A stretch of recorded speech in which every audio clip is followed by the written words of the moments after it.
When the railways began to spread more than 200 years ago, their impact on architecture was nothing short of revolutionary. To serve these marvellous machines, whole new kinds of buildings sprang up. From the outlandishly ornate, the things you find on buildings, to hidden gems. I never thought I'd get to see this. And railway wonders of the world. Now, this is what I call extreme train spotting. Now, with privileged access. We are swinging. Oh my goodness. And rarely seen designs. Oh, this is the famous watercolour. I want to show you how each and every one of these remarkable structures tells the story of how the railways have changed the way we live. You're standing in the middle of history. Forever. Today, I discover the secrets of Manchester, revealed along the expanse of its spectacular viaducts. I had no idea this was here. I thought the whole thing was demolished. This is extraordinary. In Reading, we reveal the metamorphosis of a modest Victorian station into a 21st century commuter hub. I think the legacy won't just be in the architectural spaces and the engineering expression, it'll be in the way that people use the station. And at the National Railway Museum, I get my hands on the most extraordinary model railway. Please, please, please, can we go and have a go? Of course you can go and have a go. What do you think you're here for? You're not going to get away with that, have you? Come on. Climb aboard as I explore the architecture the railways built.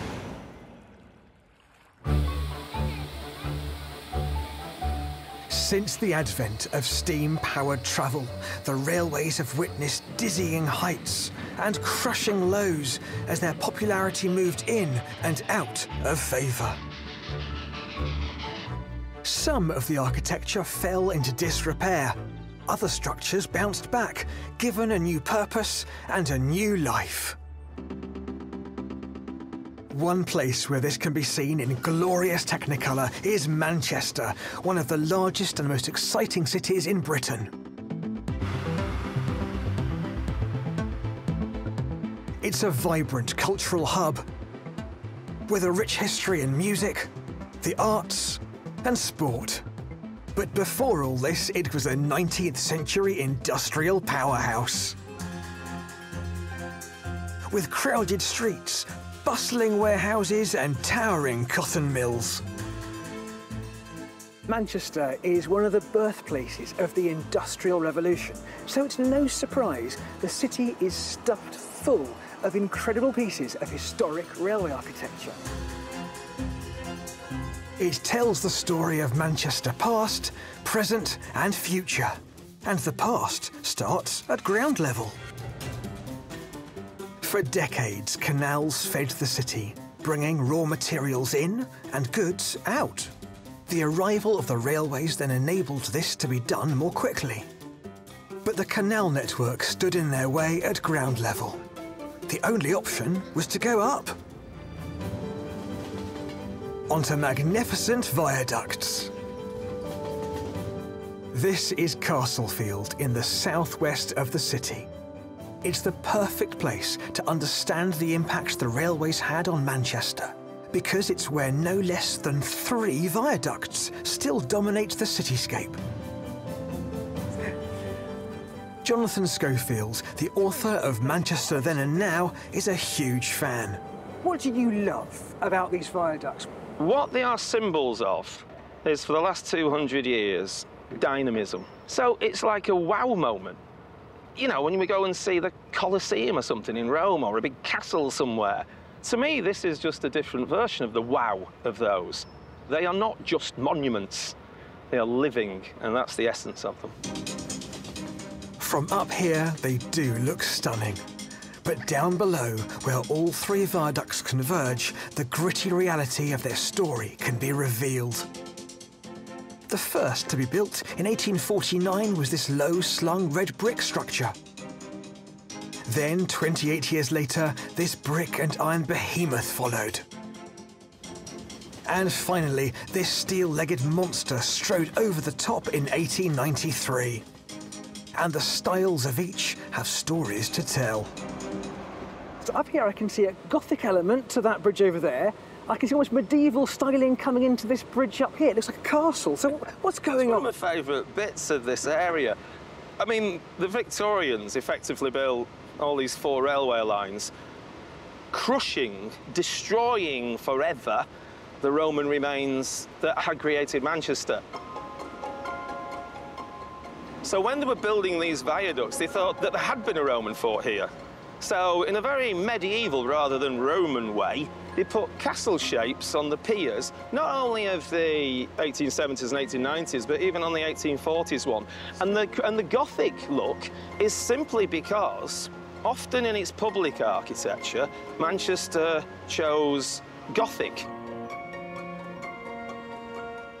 So even within iron bridges, you get beautiful Gothic shapes. It's beautiful.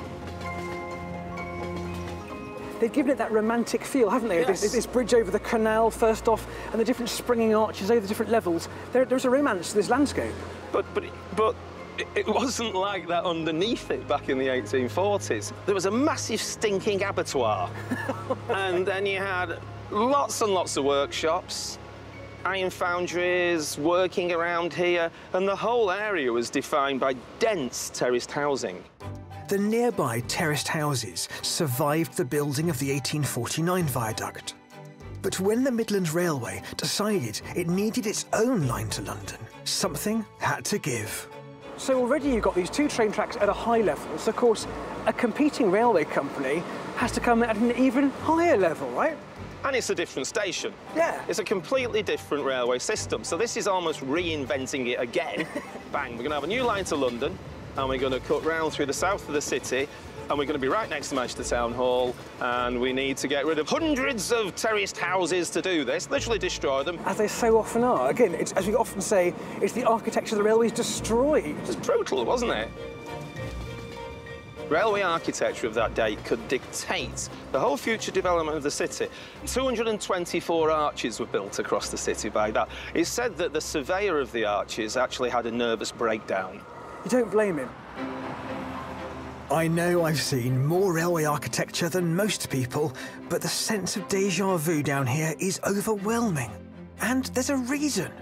Every young band in Manchester has had a photo shoot underneath this bridge for its lovely sense of industrialisation, strength and a little bit of decay. It's strangely familiar, the whole scene, actually. Well, you would have seen it. And on that note, I should leave behind the album cover chic of this canopy of viaducts, because this is just the start of my Manchester journey.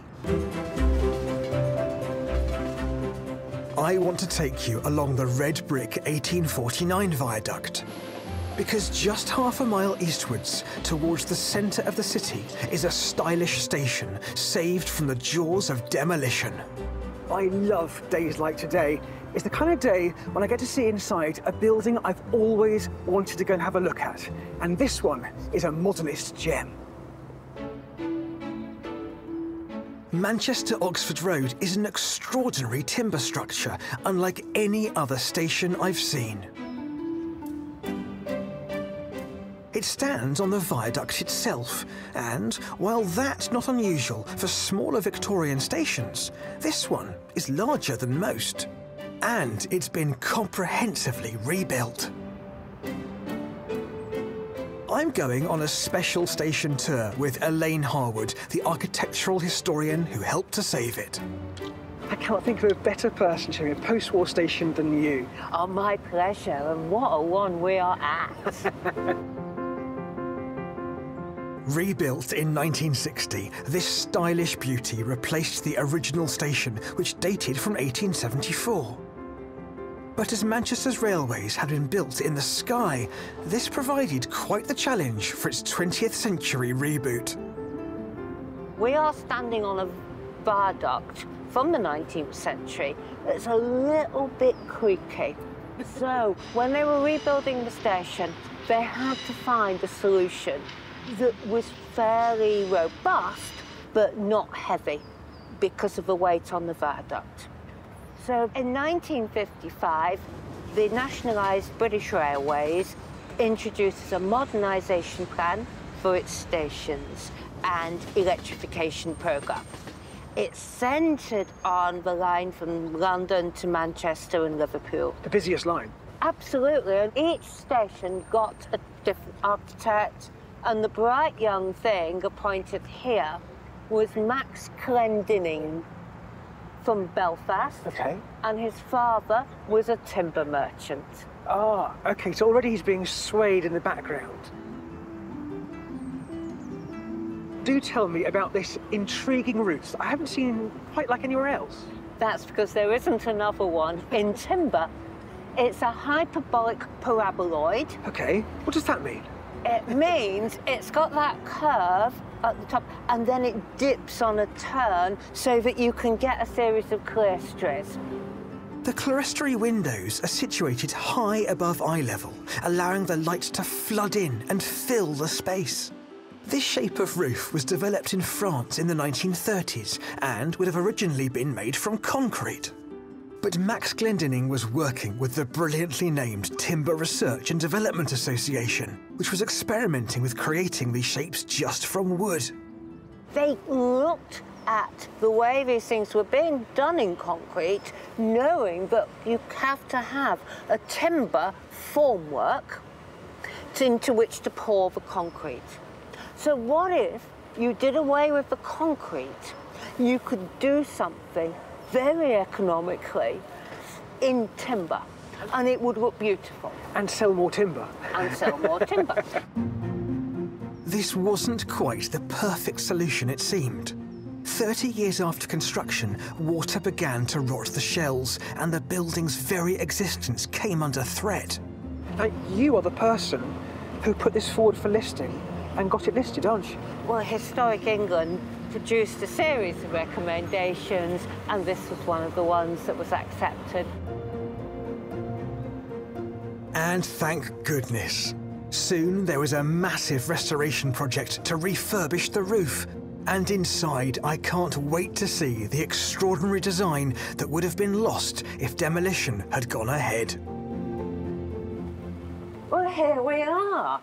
Hemlock is the timber, massively varnished, and then up above, flooring roof, 3 consecutive shells, and of course the shells reflect the taper of the platform. Beautiful, isn't it? I love it. So this is the joy you can have when an architect singularly designs the building, the canopies, the furniture too, and all the fittings. It just feels like it's the whole thing. It's one work of art.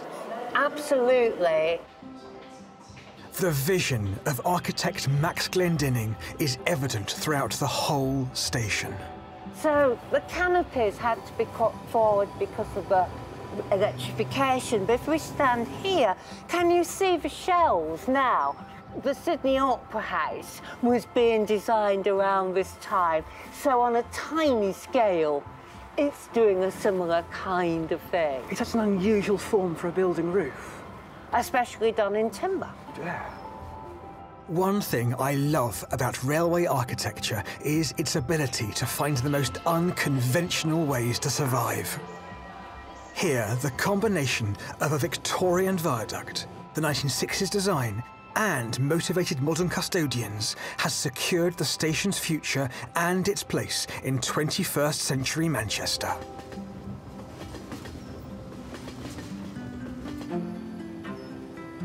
From vast city viaducts to small village stations, railway architecture comes in all shapes and sizes.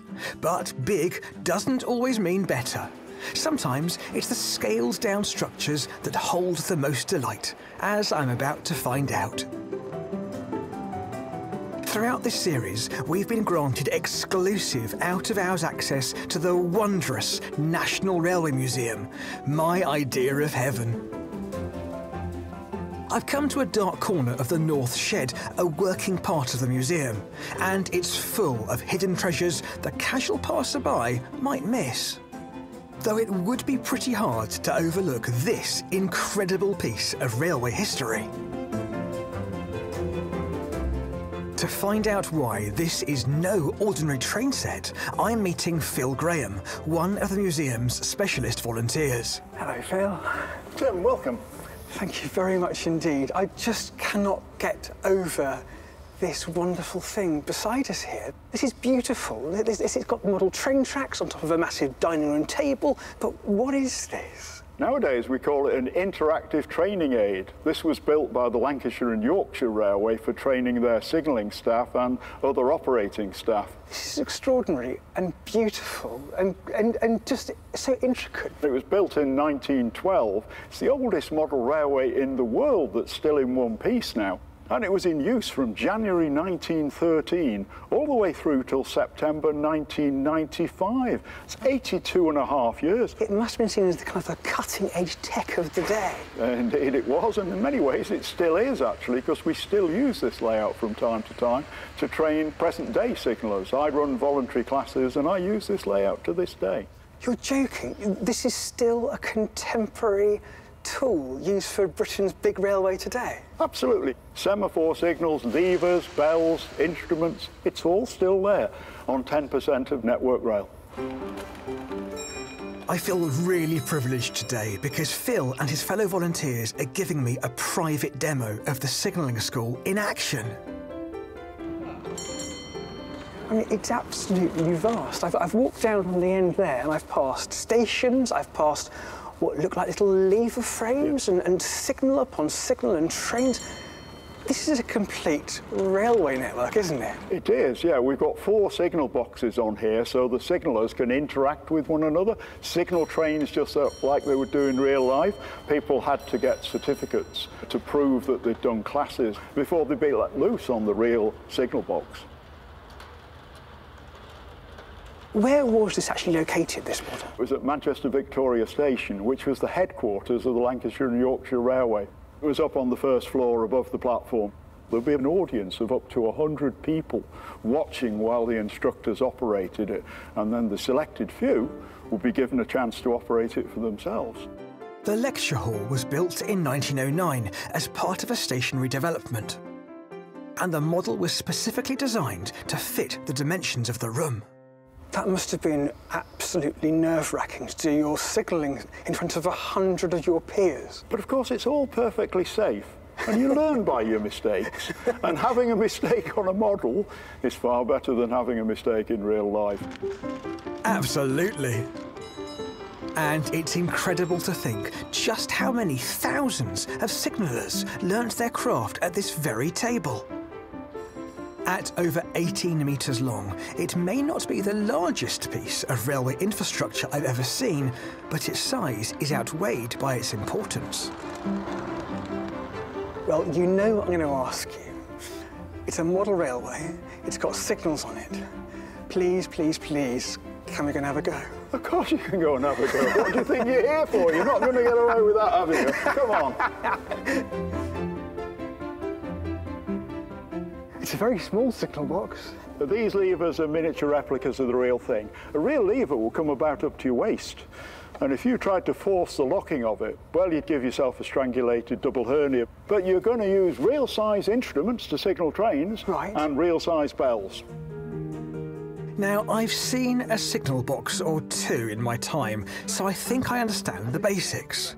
Signallers, in this case me and Phil's team, use a series of coded rings to tell each other when a train is either approaching or leaving our section of track.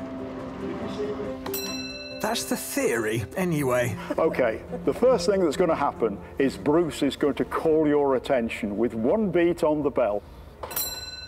You respond to that 1 beat on the bell. Essentially, you're saying, yes, I'm listening. Bruce can now pass his message.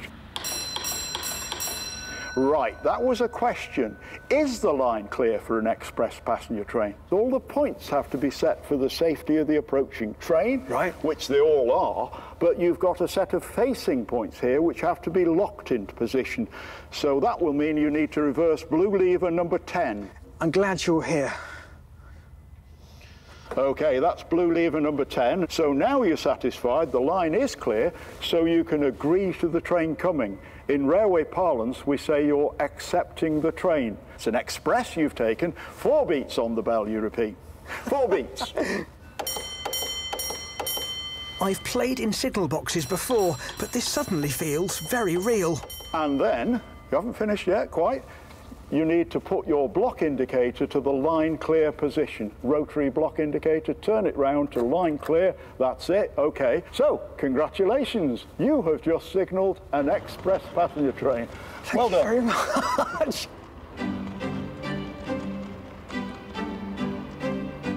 I have to say, that was terrifying. It's much more relaxing to stand back and watch the experts do their thing.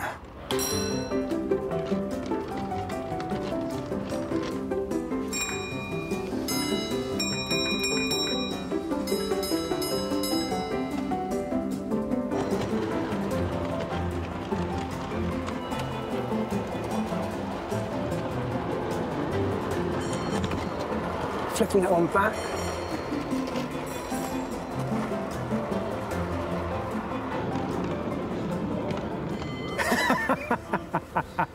That is magnificent. I am so impressed that you guys have kept this here. This is genuinely something very beautiful. Thanks very much.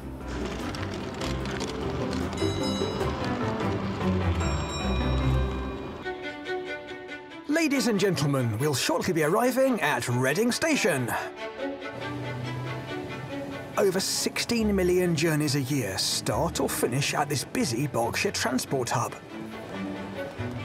The station's been wonderfully updated in recent years, and I'm a huge fan of its flowing, ribbon-like canopies that pull the whole structure together. The redevelopment includes a striking new entrance on the station's north side, and architect Declan McCafferty can explain the thinking behind its design. So the northern entrance uses exactly the same canopy roof as all the other platforms, except it wraps from a lower level over the escalators and up to the roof itself. The thing I really like about it is it creates a real sense of grandeur and scale on this side of the station and makes it obvious for everyone using the station about where they need to go. Declan set out to create a new experience for passengers at Reading. But he's only the latest in a long line of designers with a vision for this station. The original Reading station was built by Isambard Kingdom Brunel as part of his Great Western Main Line, which linked London Paddington to Bristol. Almost nothing of that original design remains. His station had a very complex platform arrangement, which meant that all the trains up and down had to cross each other to stop at Reading. That did nothing for capacity. Later, Victorians remodelled Brunel's station. This building, now a pub, was originally the ticket hall and dates from 1868. The platforms had been rearranged by 1910, and the station looked like this. And it was still recognisably similar in the early 1990s. But the 21st century redevelopment was required for some compelling reasons. The first one is actually that Reading was the biggest bottleneck on the capacity of the whole Great Western Main Line. So the line that links London Paddington to the southwest of England and to Wales. 50% of the capacity was constrained at Reading, so we needed to build new platforms and new routes through to open up that capacity. The other one is the growth in passenger numbers at Reading. Passenger numbers will grow by 100% by the year 2030, so that was what really drove the need to create a new station. Plans for a redesigned station capable of handling 30 million passengers a year were approved in 2010. With a budget of almost £900 million, the project looked to be both huge and complex. But the objective was very clear. So the main brief to us for the station was, how do we increase capacity and how do we improve the environment for passengers and how do we make it more accessible for everyone who needs to use the station? One way of improving accessibility was to use the building itself to guide passengers as they enter. So a lot of that was creating space, creating most height and most light where the escalators are, trying to signal to people so that they can move around easily and find their way around, without resorting to the use of signage everywhere.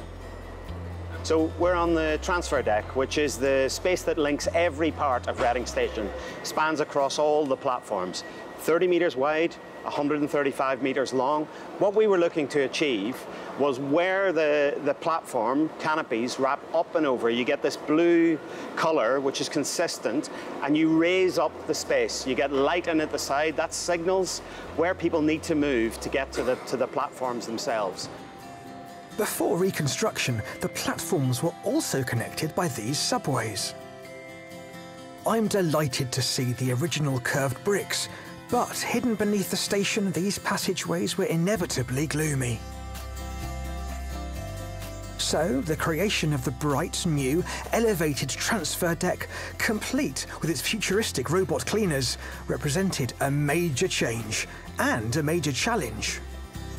There was no way we could close the station during the works. Reading Station is such an important part of the Great Western Main Line, and therefore we had to keep it open the whole way through construction. That was really, really problematic, and it informed the way we approached the architecture and the way we approached the design. In the case of the transfer deck, some rather creative thinking was applied to its construction and installation. This deck that we stand on is actually a bridge. It was built to the north of the station in sections and slid across the top of the columns, so that each of the columns had rollers on it to take the bridge. So that was a massive piece of infrastructure engineering in itself, and it meant that this could continue to be built and rolled across the station while passengers were getting their trains underneath. It looked very odd, but it worked perfectly. Not surprisingly, the sheer scale of the work, which began at Reading in 2011, fascinated observers who closely followed the new station taking shape.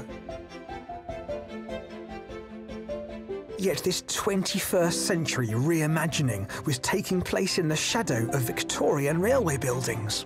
And Declan and his colleagues took inspiration from their 19th century predecessors in putting their engineering ideas on show. On the platforms, for example. And from here you can see the V columns which run the whole way across the station. One of our aims with the honest expression of the engineering structures here was to create a link with the Victorian railway heritage and create a link with the Victorian railway sheds, which used the engineering expression in an honest way. And that's what we wanted to achieve at Reading. This new station is clearly bursting with ideas and ambition. And given that it was created while trains were running through here all the time, it's incredible this massive project was not only delivered on budget, but, get this, a year ahead of its scheduled completion date in 2015. So it was on the 17th of July 2014 that Elizabeth II stepped off the train from Paddington to open the new Reading Station.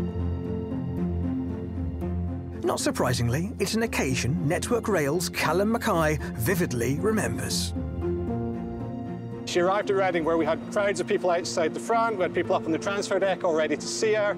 Then we did a little opening ceremony just on the transfer deck. Then she left and went down to the new side of the station, where again, the whole kind of area was just lined with like members of the public who'd come to see her. I think it was a really special day for Reading. In the years since Reading Station's auspicious opening, its passenger traffic and its royal connections have been enhanced by the arrival of the Elizabeth line. And the station's design features have helped cement its major role in Reading life. The architecture of the station really supports its role in the community. The station's kind of big, bold. We offer lots of space to local community groups to come in and make use of it, and do everything we can to make it a real community asset. But surely the last word on the impact of the new Reading Station should go to an architect who helps make it a reality.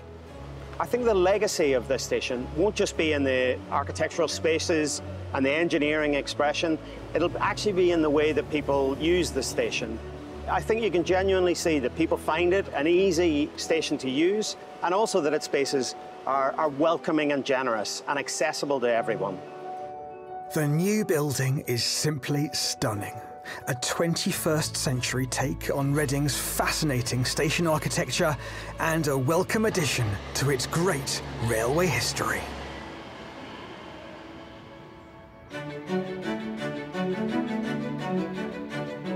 I am in Manchester, the world's first industrial city, tracing its architectural history back along a viaduct built in 1849.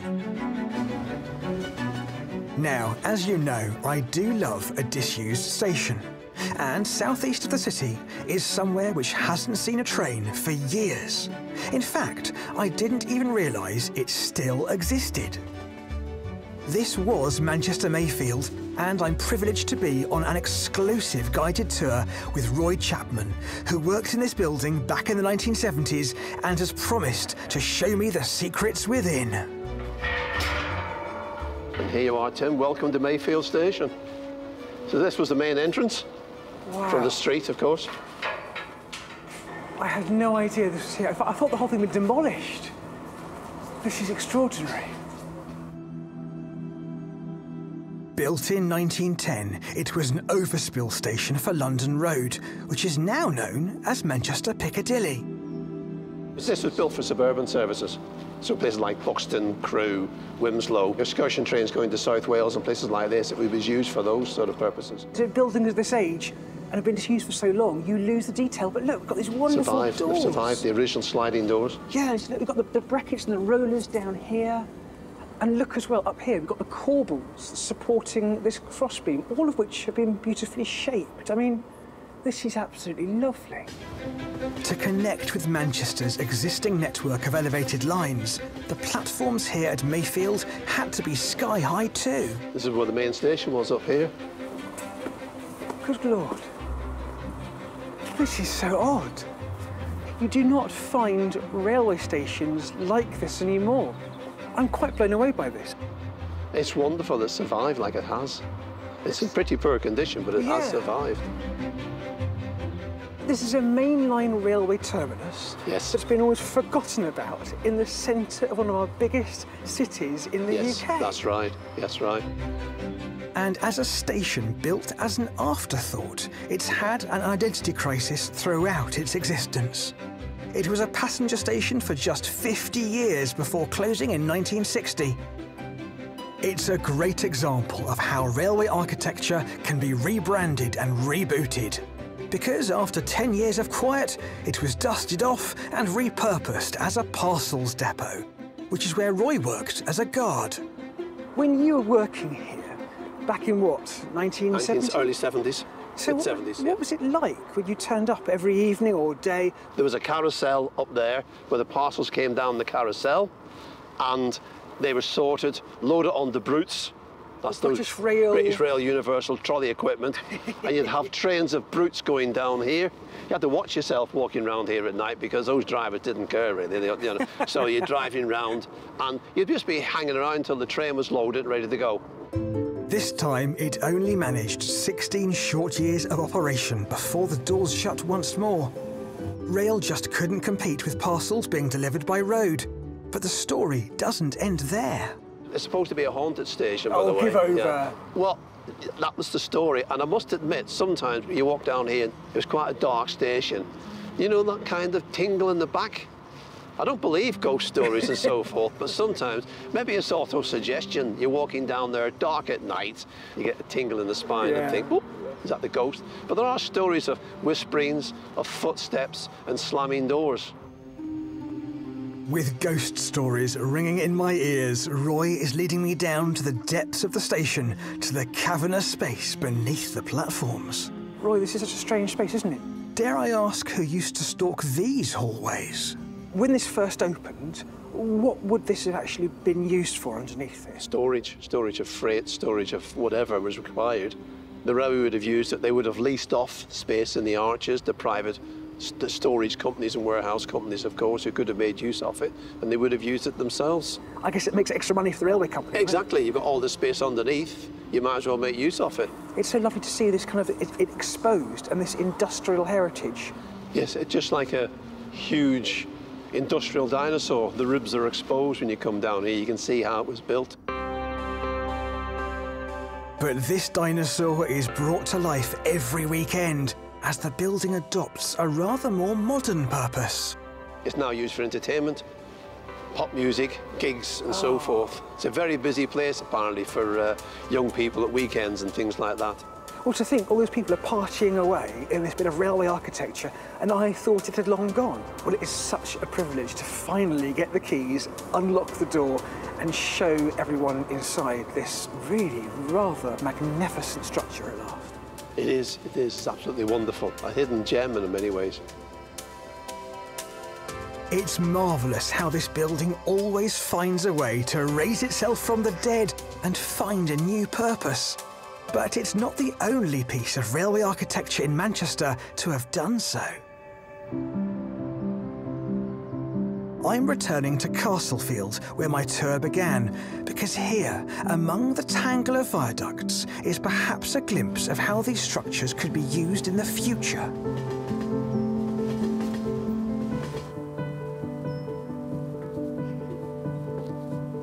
OK, that's quite a bit further than I thought it was going to be.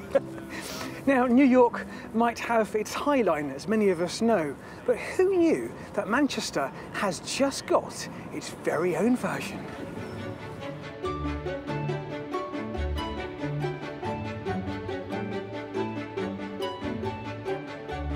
Turning a disused viaduct into a city centre park in the sky is a fantastic way to repurpose railway architecture and breathe life into our polluted cities.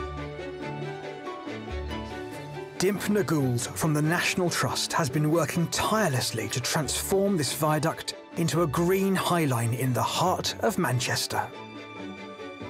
It's still a work in progress, so we're extremely honoured to be amongst the first people to be allowed a close look.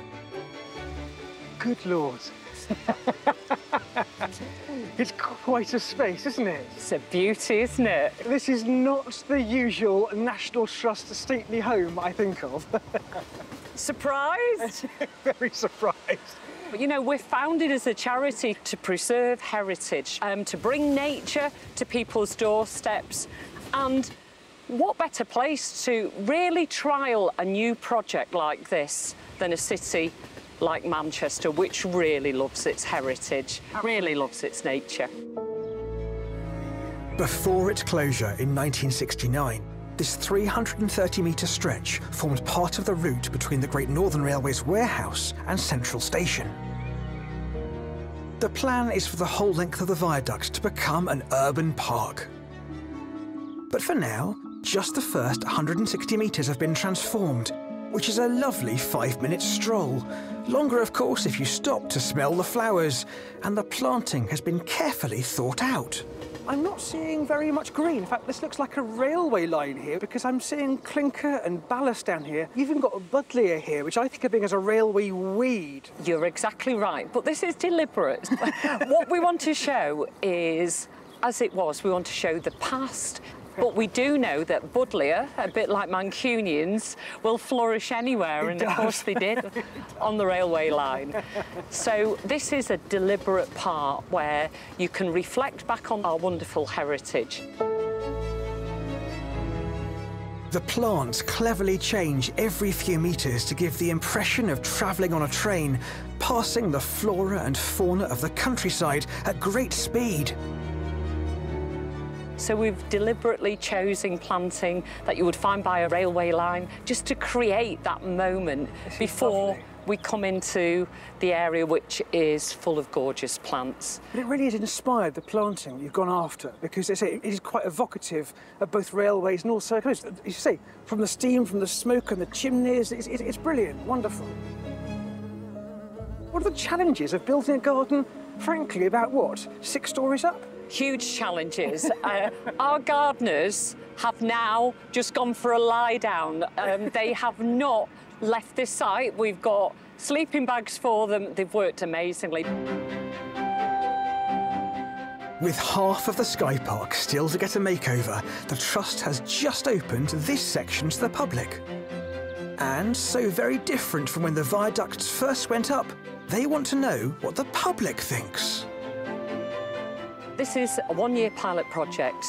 and we're listening, we're talking to people all over the city and Greater Manchester. We can't do it on our own, but we will listen and see what comes next. What are the reactions of people over this last couple of days you've been open? What's it been like? So there are some words that you wouldn't have put together before this project, and national trust and cool might be one of them. People feel they're making history again here, and just palpable excitement.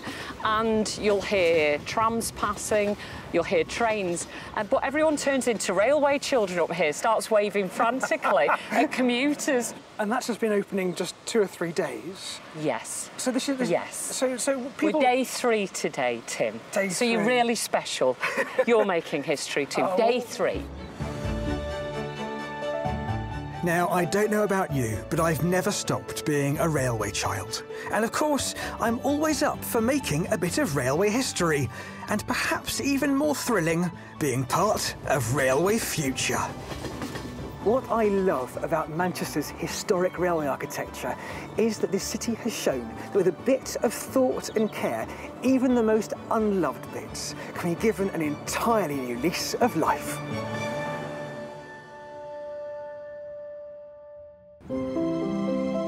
The railways have struck extraordinary marks right across our landscape. Remarkable feats of engineering. Fascinating stations, often works of art in their own right, have become a much-loved part of our national life. And icons of our time. I'm making my way to Scotland, and happily, via the scenic route. But I'm not just here to take in the stunning views. I'm on a pilgrimage to visit an astonishing railway structure and a great Scottish landmark, the Forth Bridge. Almost 2,500 metres long and comprising a massive 53,000 tonnes of steel, the Forth Bridge is without doubt one of the engineering wonders of the world.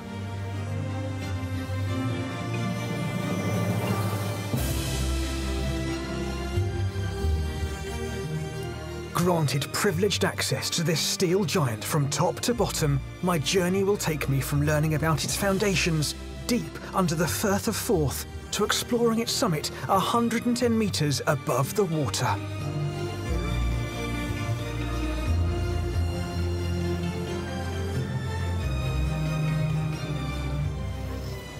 Let's be honest, this railway structure doesn't really need an introduction at all. The Forth Bridge is truly iconic. It is one of the most magnificent pieces of engineering anywhere in the British Isles. But what you might not realise is that it isn't the only thing the railway's built around here. This is Bridge House, built by the North British Railway Company to accommodate its chief engineers during construction of the Forth Bridge.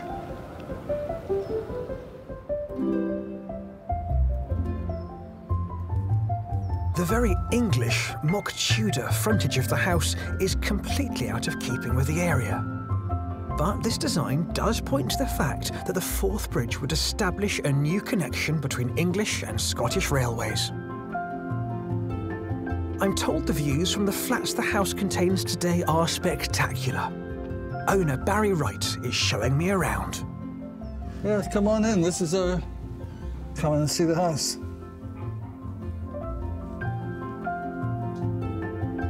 Oh, isn't it lovely?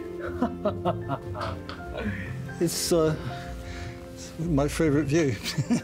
I can see why. Not just one view, though. Yeah. 3 different views. That's right. That's just, and it's, you got a portrait one, you got a landscape one, and you got one in the corner. From this room, there's a near panoramic outlook, taking in 3 magnificent bridges built in 3 different centuries.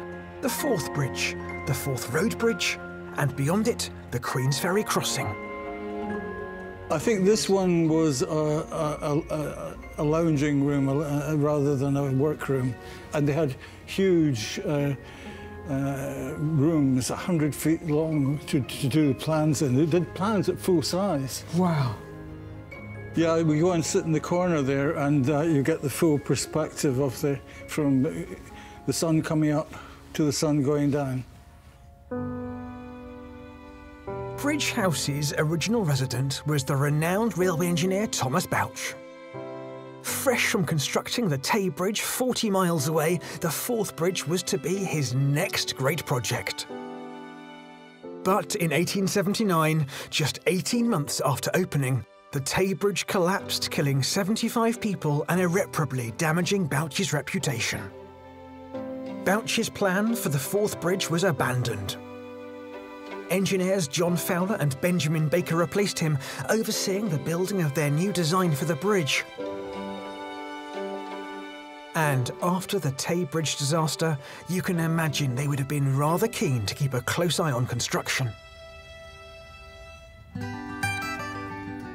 I could stare at the bridge they created all day long, but the joy of my job is the chance to experience architecture in ways that very few can.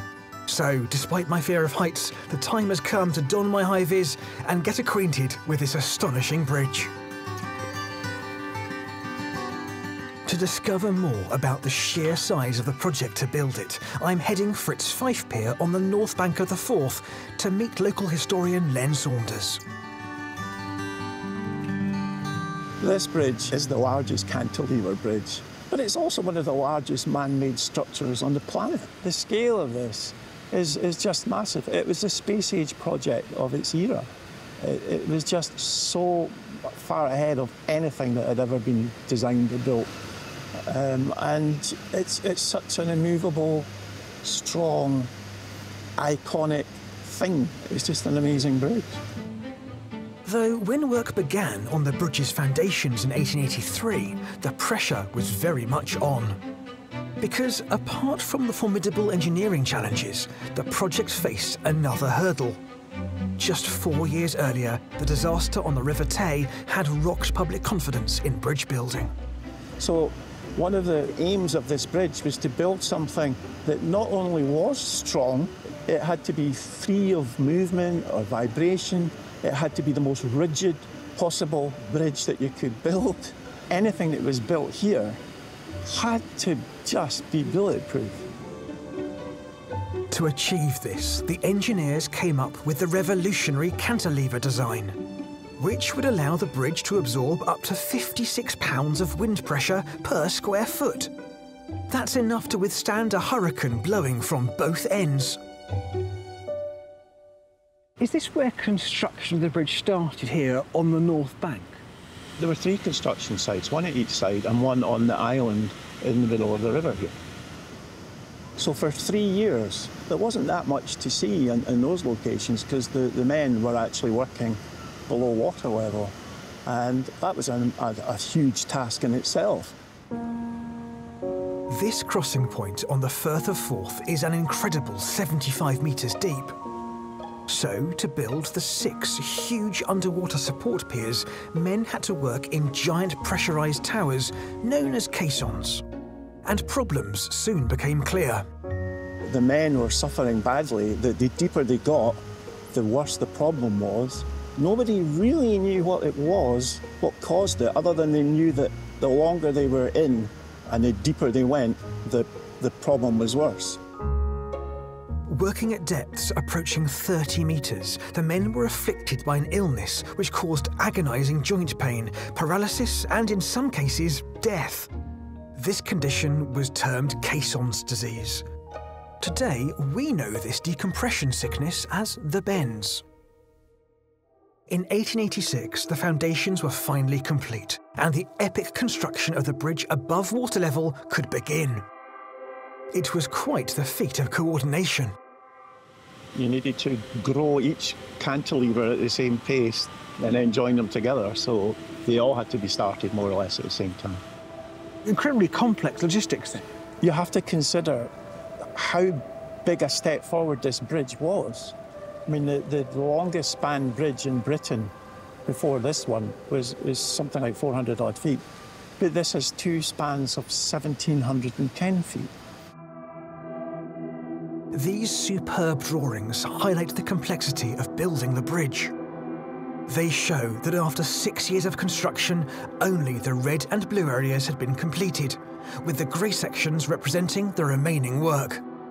Progress was so laborious because of the unique way the bridge had to be built.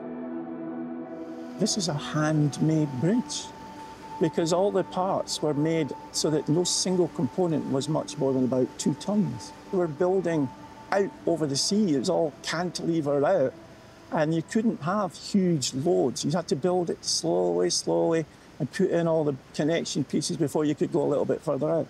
So everything was in manageable chunks. Because actually, if you look up here, you suddenly realise just how small each component is that's been riveted together. Rivets, 6.5 million of them, were integral to the assembly of the bridge. And after 7 years of construction right around the clock, the final, allegedly golden rivet was inserted by the Prince of Wales in March 1890. The fourth bridge was at last officially open, and it would prove to be an enduring triumph. You can hardly imagine this river not having this bridge above it now. It just looks right. It's just such a fantastic icon of strength and solidity.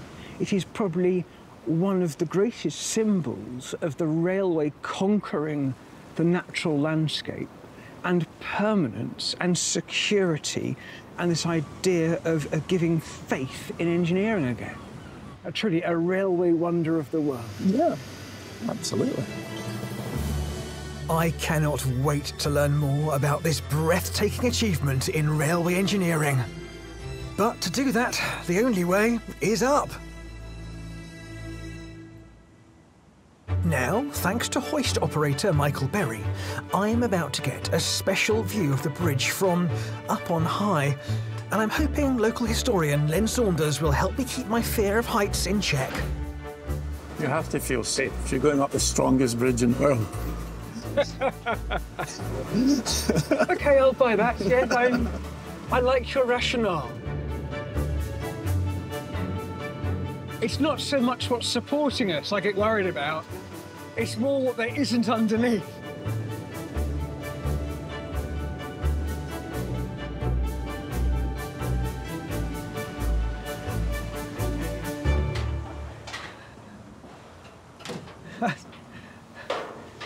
Oh. Here we go. Thank you. So this is us at the bothy level. Wow. Look at this. Oh, I'm hanging on. Look at this. It's a little house. Yeah. I don't like that bit at all. You can see straight down. Yeah. That's fun. Oh, look, there's a kettle. Yeah, put the kettle on. Time for a cup of tea, Len. Sounds like a good idea. We've come to a bothy, a shelter on the bridge where workers could eat, rest, or just seek refuge from the weather.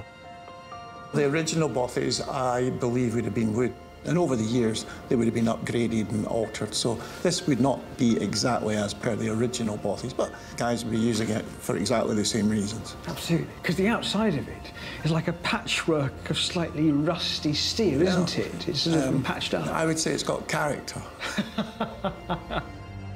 At its height, the workforce reached an incredible 4,600 men. Known as briggers, it's through their fortitude and bravery we're able to enjoy the bridge today. Who were the men building this bridge? Were they like the navvies who came across from Ireland? Well, many of them come from the shipyards because the bridge is riveted and that's how ships were built. So they had the experience of rivets. And then, of course, you had joiners and painters, and they were about a third Scottish, third English, and about a third Irish. And many of them are just travelling from job to job. Looking now at the complexity and sheer height of this structure, it's not difficult to imagine that the working lives of the briggers would have been incredibly hazardous. How dangerous was it trying to build the bridge? We have the death certificates for 73 people that died building this bridge. 38 of them fell. Others were crushed. Others were struck from above, objects falling from above. They used to think, many of the men used to think it was safer to work at the top. Although they were high up, they couldn't be struck by something falling on them. No hard hats in those days. Some of the people that died were little more than children. Nobody thought anything of 13 or 14-year-olds climbing about the bridge, putting in rivets and heating rivets. But there was always the hazards. There were so many hazards and so many men working for 7 years that it was almost inevitable. As part of a group of dedicated local historians and genealogists, in the late 1990s, Len set out to identify the names of every man and boy who had died during construction. Why was it important to you to find out about these men and what happened to them? Well, the object at the beginning was to build a memorial, and that was why we were asked, can you find out who they were? So if whatever the memorial was, we would be able to put their names on it. It was a challenge. It became a labour of love. In 2012, twin memorials were unveiled, one at each end of the bridge. They commemorate the 73 known fatalities of briggers. The men did their bit. They kept going and overcome all the difficulties. And here we are 132 years later. The bridge is still here. It's really, this is the memorial to the briggers. Wow. Len's words are so apt. This glorious bridge is a vital transport link, an astonishing engineering accomplishment, and an icon for our times. But, above all, in the most extraordinary and striking way, it honours the men who died building it. I'm behind the scenes at the National Railway Museum in York, home to so many treasures. It's wonderful to have special access here and to see these particularly fascinating examples of historic railway architecture. They were once part of London's first intercity station, Euston. Among the intriguing pieces from that station's past, there's one that's especially difficult to miss. A truly spectacular sculpture. But there's one piece of Euston Station that's become a lost icon.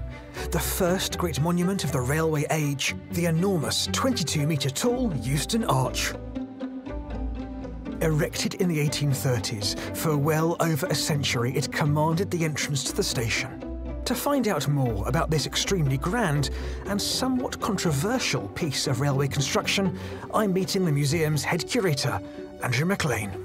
Hello, Andrew. Hello, Tim. Nice to see you. Good to see you. Now, what have you brought out of the archives?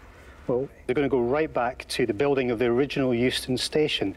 And in this box are some of the finest treasures in our collection, some of the finest illustrations anywhere of railway construction during the railway mania of the 19th century. Very rarely seen. Don't tell me these are the Bourne engravings, are they? You're partly right.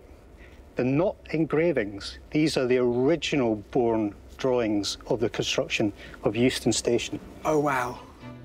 John Cook Bourne was the Victorian artist who captured the building of the London and Birmingham Railway, which opened in 1838. This is very special, Andrew. These are the original pen and wash illustrations. So this one here shows the original Euston Arch under construction. I can't believe you got these out. So you have these incredible masses of stone being worked on by the stonemasons. If you look at the scale of these columns, look at the scale of the scaffold. This has a feel of ancient Egypt. It's almost like building the pyramids. But that's the point, isn't it? They were saying at the London and Birmingham Railway, this is a new civilization, this is the new route through. In terms of engineering, nothing had been done on this scale since the time of the Romans or the Egyptians. It really is incredible what was achieved there. And look down here, you can see the train shed of the railway station. It's quite small scale there. You can actually start to get a sense of how maybe slightly disappointing the station was compared to the arch itself. The amazing thing about Bourne was he went back to the site to document the construction as it progressed. So the next image we have of his shows more of the arch under construction here, and it's starting to really take shape And look, you can see all the chunks and how all the blocks were linked together. I mean, this is an engineering drawing as much as it is a scene of daily work. It is, and if you look closely, you can see how it was constructed, you know, how hoists and so on were used to lift big blocks of stone up. But also by looking at the stonemasons themselves, you can actually get a sense of the scale of how big this arch was. Because you look at the size of this man here, and then look at the big blocks of stone beside him. I mean, this is a monumental undertaking. And of course, Bourne had to go back to document the finished arch and the arch in use. This is a pretty spectacular image. I mean, that does look nicer than the actual arch did in the end. It's rather finer and more graceful than the actual construction. It did. I mean, of course, buildings started to get closer to the arch. The arch was more set back originally. And of course, you see here, it's been unsullied by the soot and the dust and the smuts of, you know, of over a century of London's pollution that started to disfigure it by the end. So this is very much fresh and new and looking spectacular, this great symbol of the railway age. I mean, I'm going to say this now. I can't stand the Euston Arch. I think it's one of the ugliest pieces of railway architecture that was ever wrought and constructed in this country, and I'm quite glad it doesn't exist anymore. You're not alone in thinking that, because maybe the greatest architect of the 19th century, Augustus Pugin, actually criticised the arch and criticised Euston Station. He really didn't like it at all. Despite the disdain of contemporary critics like Pugin, the enormous arch would dominate Euston Station for over 120 years. Then, in early 1960, the British Transport Commission served notice that it planned to sweep away the whole of the original station, including the arch. Vigorous protests followed, led by the poet Sir John Betjeman, the Architectural Review, and several MPs. This campaign to save the arch helped to give birth to the building conservation movement as we know it today, but failed in its immediate objective. Prime Minister Harold Macmillan's cabinet approved the proposed demolition of the arch, and it was levelled by early 1962. This pub, one of a pair of former lodges on the edge of the station site, is almost all that now remains of Victorian Euston. So, the exterior of today's station has very little in common with the original. Now, I've got this theory, which is that most people don't like the modern Euston Station, not because of the modern station itself, but was what was destroyed for it to be built. Well, that's certainly true. There was such a controversy about the destruction of the Great Arch that today that's really coloured our thinking about it. But we do forget that 19th century Euston wasn't particularly well liked either. It wasn't a great station to find your way around. It was dark, it was dank, it wasn't so grand. Hearing Andrew say that, I can imagine that when these plans for a new Euston were drawn up in the 60s, they probably seemed very exciting. Look at this, these clean lines, these bright spaces, this aeronautical age. Well, it's absolutely symbolic of that time. This is London in the heart of the swinging 60s, but it's also the age of the space race, and of course the moon landings are just on the horizon, quite literally. And so it's a very symbolic of the optimism of the age, but also the optimism of the new railway, the modern railway, moving away from the Victorian era. I love the figures in these drawings because look, they're so of their time. And look, you can tell that's clearly a railway worker in a new BR uniform. Railway worker in the new BR uniform, but this is very much part of the bigger picture. British Rail's new modern image. And Euston Station, of course, is one of the ultimate examples of that. This appears to be a really spacious, kind of almost air terminal style design. So it's completely uncluttered. Because it's so open in space, you're able to do all sorts of things on this forecourt. So public art, for example, is very much of its time here, the very colourful art that's been suggested here by the artist. And so it's a wonderful open space, very, very different to the cluttered, chaotic space of the original station. I think I've spotted there's a statue, and if I'm not mistaken, is that not Stephenson's statue that was out there till quite recently? Well spotted. This is a statue of Robert Stephenson, the great Victorian engineer of the original London and Birmingham Railway. And this actually appeared in the original Euston Station. This was added in 1870. It was commissioned by the Institute of Civil Engineers from the great Victorian sculptor Baron Carlo Marochetti. But he also reappears here in the 1960s vision of the station. And recently he's been taken down from the current Euston while the works take place for HS2. But he will be going back. So this statue has the distinction of being the only feature to survive the original station, the 1960s station, and the new 21st century station for HS2. Andrew, thank you so much for giving me special access to look at these. I never thought I'd see these, so thank you. It's a pleasure.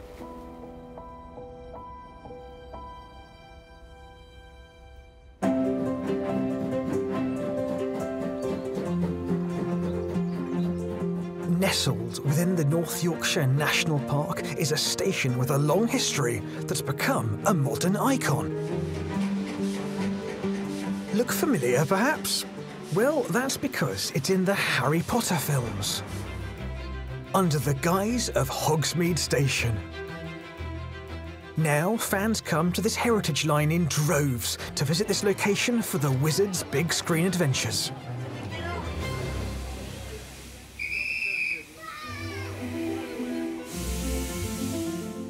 Here, they find a very real station that's actually called Goathland.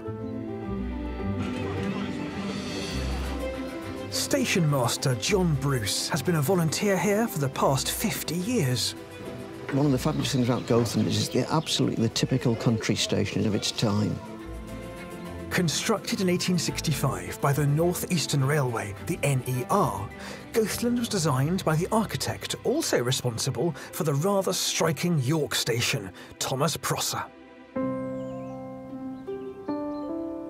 The gable ends are very typical stepped construction that he seemed to favour, and very much his trademark. You won't find these in other stations, purely in the ones that he designed. Prosser used local sandstone and designed the structure with living quarters for the station master. And initially, it was very much a work-from-home setup. When the station was opened, the tickets were sold through a hatchway from the station master's living room. But in later years, the station master clearly needed a bit more space, so if you come into the building, you actually find that they moved the ticket office over to this side, where you can see the booking clerk waiting to sell tickets. You can really see why movie makers are keen to roll their cameras here. If the whimsy of this time capsule booking office isn't enough, there's the authentic North Eastern Railway colour scheme of creamy buff and reddish brown paint adorning the signage and window frames right across the station. And there's plenty of nostalgia to satisfy even the most discerning cinema goer. But this station was not created as a film location. Its original purpose was as far from theatrical as it was possible to get, because it was intended as a hard-working hub for freight, more used to hard graft than bright lights and grease paint. We're in what was the goods yard by the coal and lime drops. This was the main supply route into the village. There was a lot of coal came in for domestic use, and the limestone as well, the crushed lime that was used for the fields as a fertiliser. The station was the transport focus of the village, really. As well as being crucial to the economy of the area, Goathland Station became a gateway for the villagers. But by the 1870s, as rail travel became ever more popular, the station required more facilities. Previously, there was no waiting room here, and it was built for the princely sum of £25 as a result of a petition from the villagers who they had to dash across to trains on this side if they were going to Pickering, Malton, or eventually on to London or places like that. We think there may have been another petition for some facilities for the ladies, because there was a gents' toilet on the other platform, but there were no ladies' facilities at all when the station was built. The station served the convenience of passengers until 1965, when Dr. Beeching struck, giving the locals their biggest challenge. The chairman of British Railways set out to reduce the network, wielding what's become known as the Beeching Axe. His report saw Goathland Station closed, much to villagers' dismay. A group of local people decided they wanted to save the railway, and they got together in 1967. Within 6 years, with an awful lot of work, the railway was reopened. And John was there to signal the very first train back. Now, it's no secret I do love a signal box, and this one is a real gem of engineering history.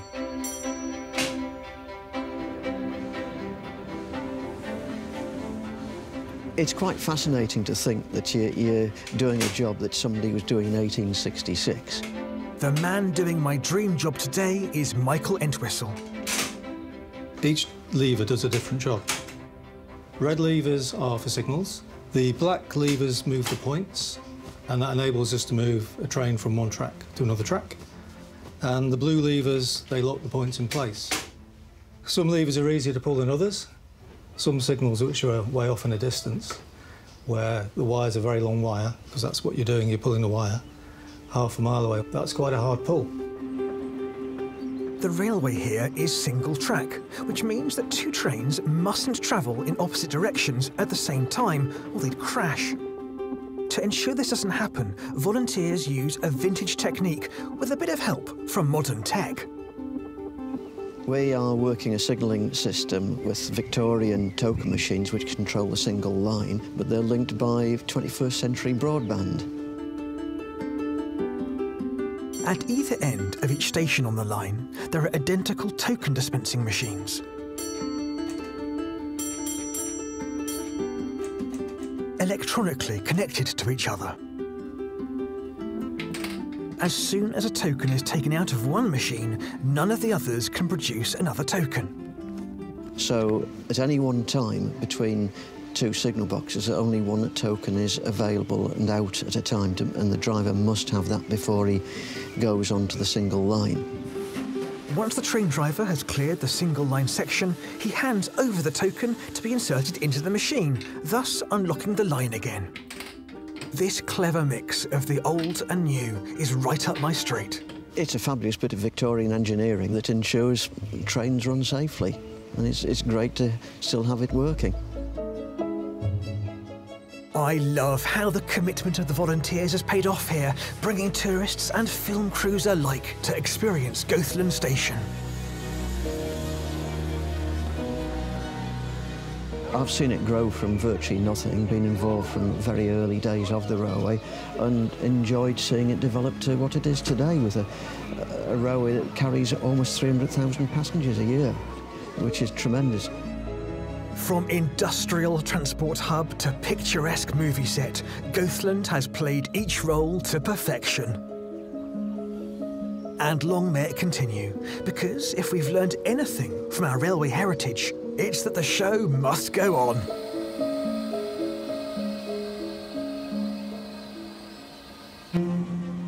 I'm here at the awe-inspiring Forth Bridge.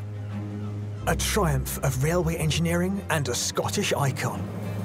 Exploring this remarkable structure has already been a truly memorable experience. I've been fascinated by the epic story of the bridge's construction in the 1880s and moved by the sacrifice of the men who built it. Now I'm following where many of those brave men went before, because I'm heading up to track level, an intimidating 46 metres above the water. And just to add to my nerves, I'm travelling solo. So we're going up at an angle now, and you can just feel it tilting inwards. And I can feel the shadows going past of this lift, and we're slowing down.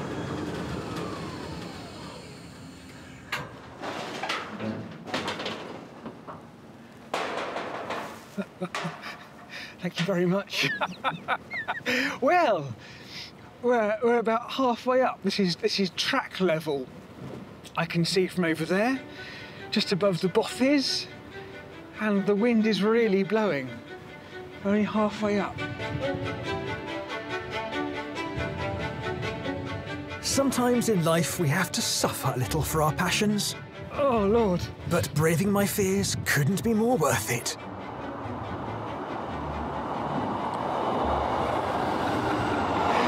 This is what I call extreme train spotting.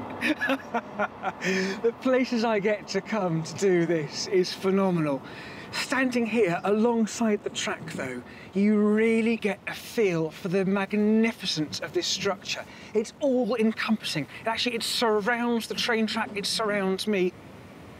In here, it feels like you're in this tunnel of steel, taking you securely from one side of the river to the other. It's quite brilliant, and it feels like you're almost on land.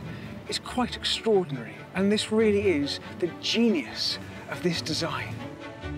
One powerful way of expressing the magnificence of the Forth Bridge is in numbers. 6.5 million rivets, 53,000 tons of steel. At its highest point, it's 110 metres above the water. But standing in the midst of all this wonderful engineering gives those stats a whole new meaning. Up close, you really get a feel for that handmade quality of the bridge, all those rivets together. Suddenly, you can see it's almost like a bridge made of Lego-sized pieces. You really get a feel for it. This was really built by people and not machinery. I mean, this is really very special. Very special indeed. But here's one more important number. This bridge is over 130 years old. So it's no surprise that it needs constant maintenance. I'm on my way to find out just what that involves. Though with some trepidation, as it means going up even higher. Oh, here we go.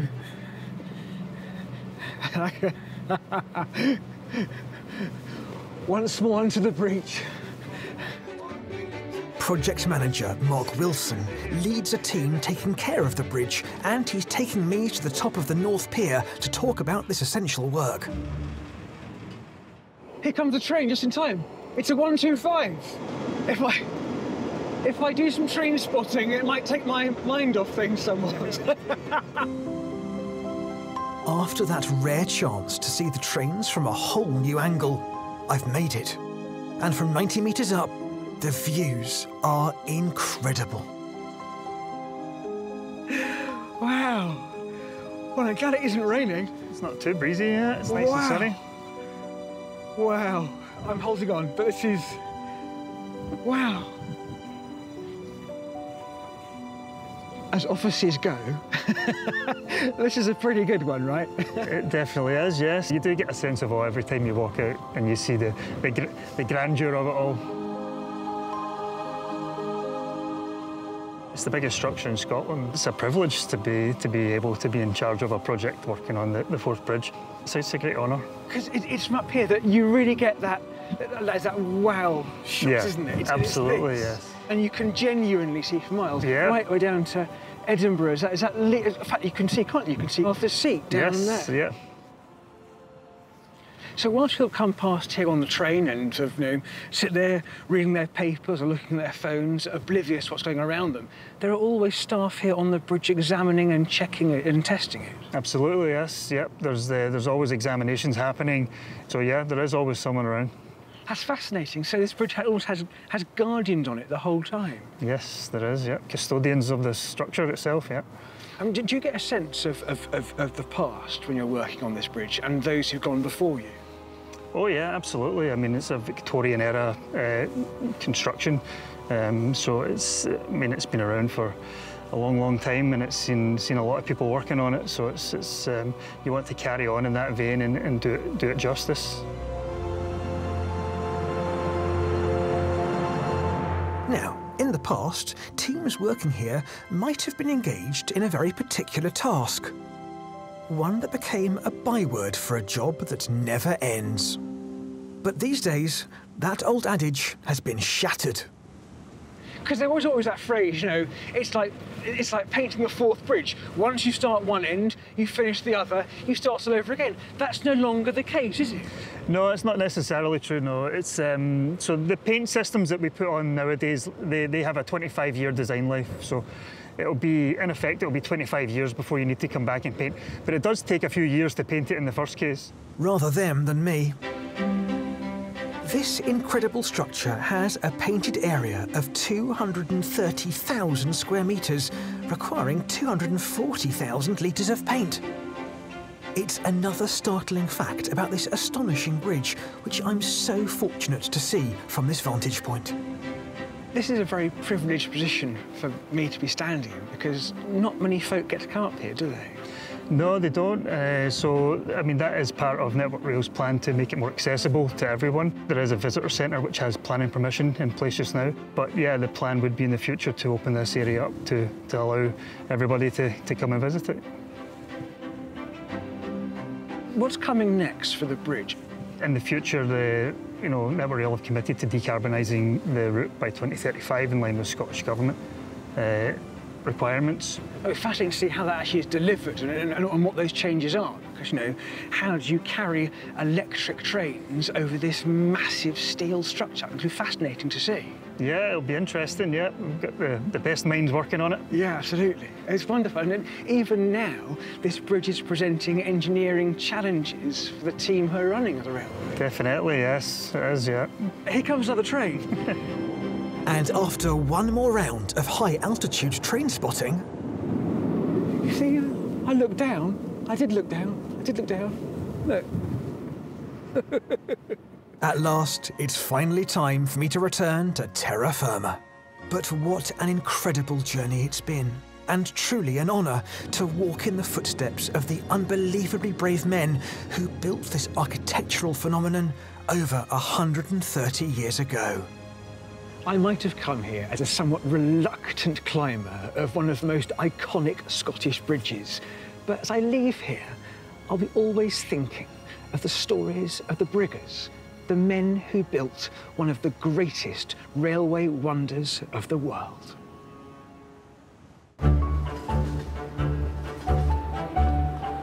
Rail travel opened up the world in the 19th century. It didn't just provide easy, speedy access to places across the UK, but to far-flung countries across the continent. It's a thrill that's never left us. An exciting adventure very close to my heart.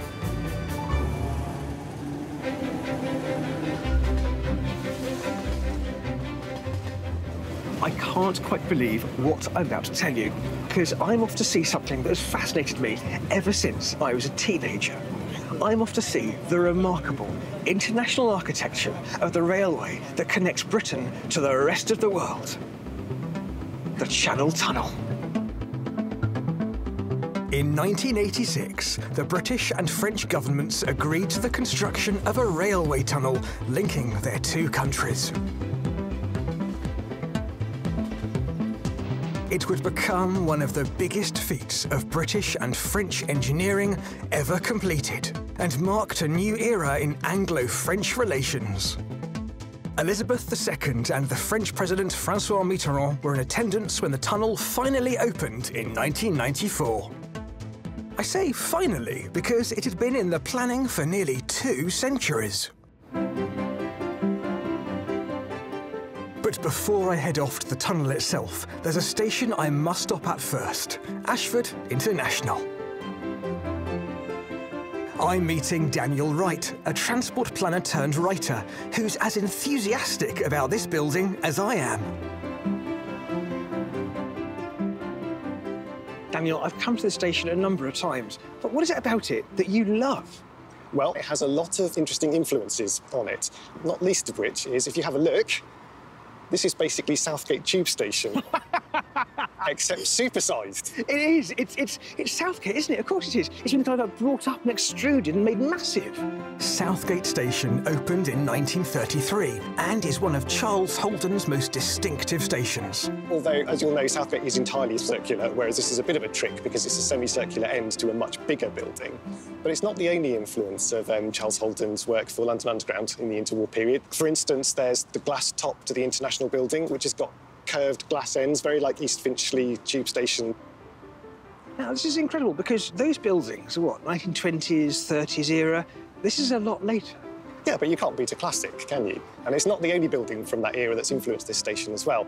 There's a building called the Maison de Verre, or House of Glass, in Paris, and its exterior was notable because it's made of glass blocks in a sort of steel framework. It was very influential, not least on Ashford International itself, as you can see, which has glass blocks in a steel framework. You know, we were opening this brand new route between us and mainland Europe, and it seems entirely appropriate to have a station that was influenced by things that were happening in Paris. why did they decide to build an international station here at Ashford on the Eurostar route?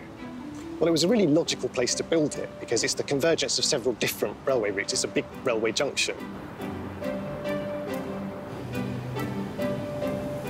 This side was pretty much built entirely for international passengers.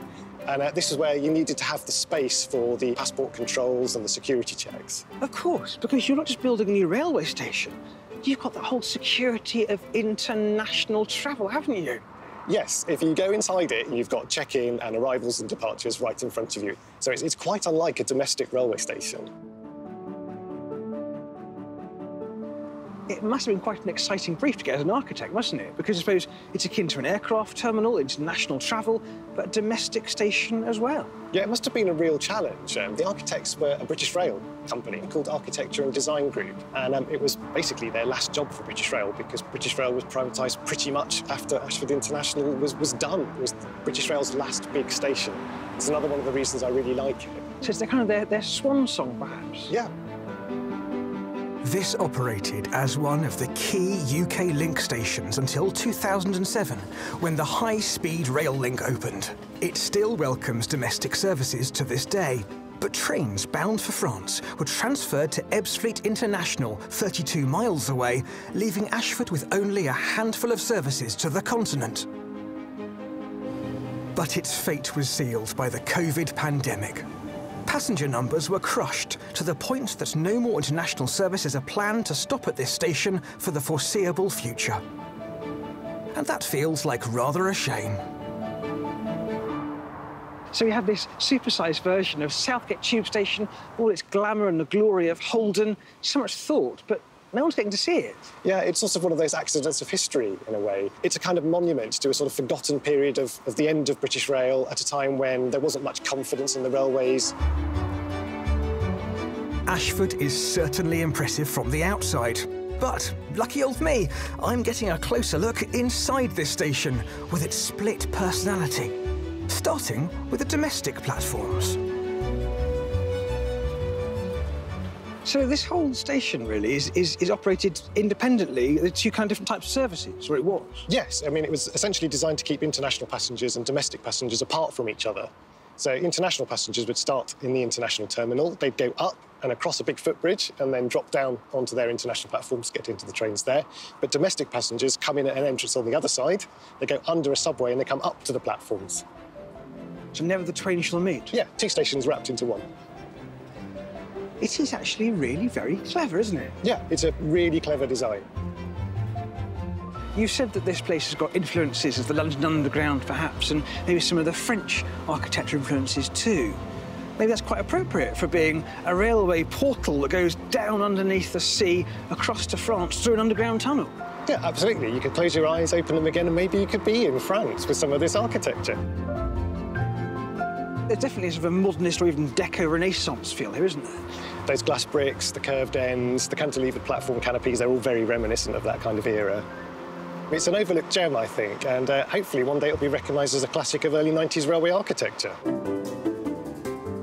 Walking through this station rather makes me feel like I should have brought my passport. Sliding doors at the end of the airport terminal. Yeah, and look at those rubber bumpers. They're just like an airport terminal. It is. And from here, I can clearly see the culprit behind Ashford's dashed continental dreams.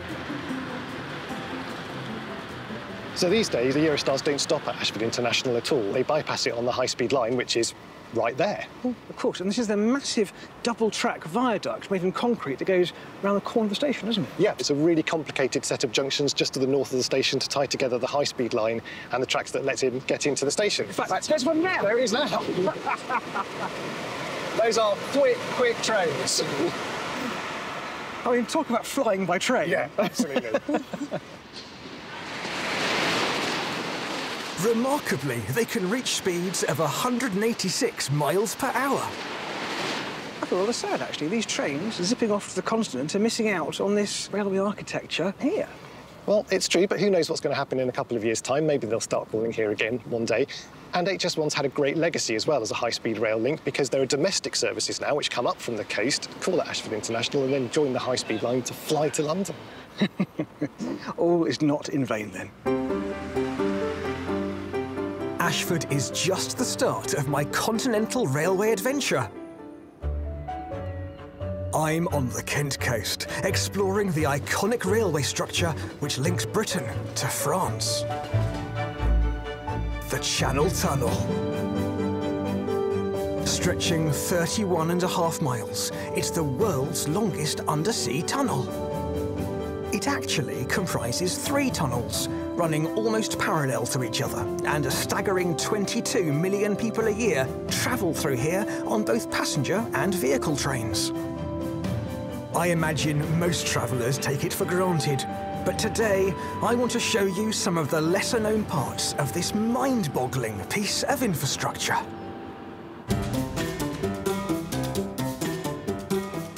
I've used this terminal dozens of times. In fact, the very first time I came down here was with my family to use it just because it was brand new and just because it was here. But this time, I'm here for a very different kind of reason.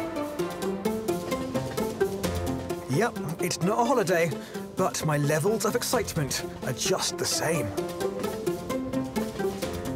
Because I'm about to get an exclusive tour of the service tunnel with Public Affairs Director John Keefe. Well, this is really privileged access, isn't it, I think? Because people don't normally get to see this tunnel at all. No, it's usually reserved for our maintenance technicians so that they can get in and do all of the repair work that's essential to keep this infrastructure moving. But it's there as a 50-kilometre long lifeboat, just in case we need to take people off a train. Well, you can probably tell this, but I'm really quite excited to be down and see this thing. I waited years to see this. And now I'm pinching myself because we're actually going in. And I've no idea what to expect. Oh, we're in. This feels like super industrial. Where exactly are we? What is this? So this is the airlock. This is the barrier between the outside world and the overpressure environment inside the service tunnel. We keep it overpressure so that we've always got fresh air to push out into the running tunnels. Oh, you feel your ears going a bit. That's weird. Yeah, you feel your ears pop as you're coming in. Yeah. I didn't expect that, and now the doors are swinging open wide.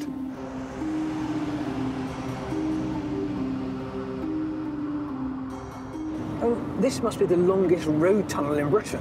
Well, yes, although, of course, half of it's in France. You know, the remotest part is 25 kilometres from the entrance to the tunnel. So we have to have equipment here underground all of the time, particularly emergency equipment. Working in an undersea tunnel has particular challenges, which also leads to some unique solutions. And suddenly it's gone dark. The lights have gone off. Why the change? Well, when the lights are on, it means that there could be somebody working in that sector. When the lights are off, it tells us that there's nobody there. So it's a communication system in its own sense. That's sensible.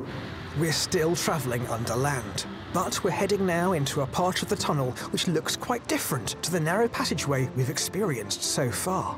And there's a good reason. Tim, this wider section that we're going through tells us that we're now under Samphire Hoe, because this was where they brought the equipment down for the tunnelling. Samphire Hoe was the original construction site. It's where all the bored-out spoil was placed. It was then transformed into a vital storage area for the tunnel's essential ventilation and cooling equipment. It's extraordinary to know that we're travelling directly beneath it.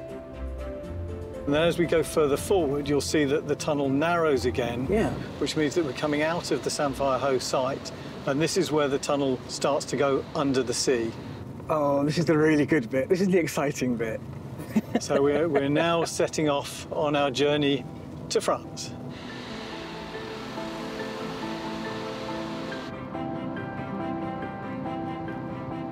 I mean, there aren't many tunnels in the world that take cars and trains under the sea. This is terrific. I'm just going to stop and show you something I think you'll find rather interesting.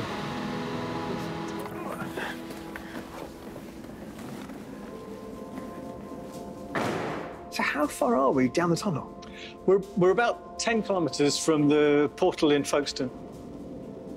This is really very odd. There's a join here in materials. Yeah, so the concrete sections are what were put down by the tunnel boring machines. And then when they reached this particular segment, they didn't have to dig in the same way because they found this.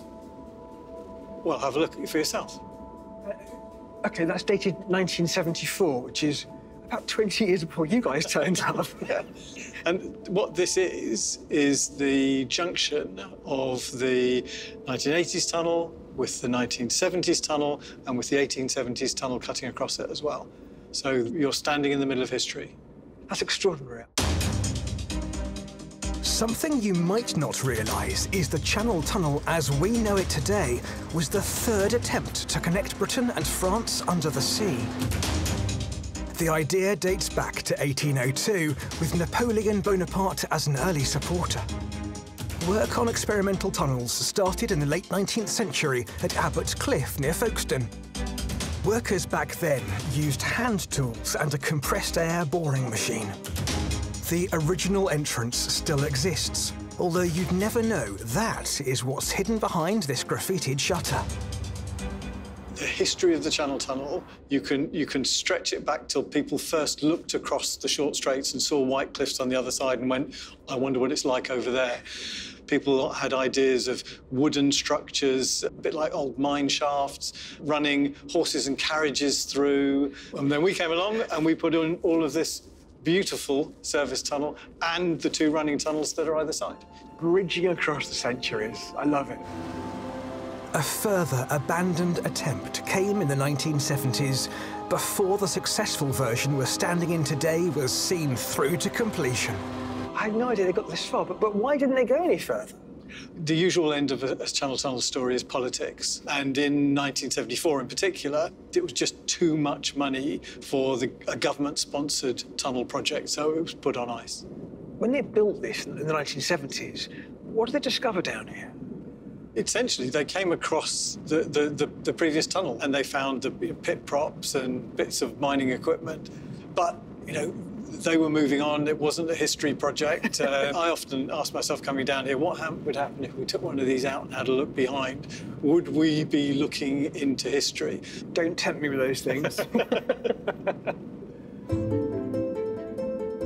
This is fascinating, but I've got a funny feeling this isn't the end of the surprises down here.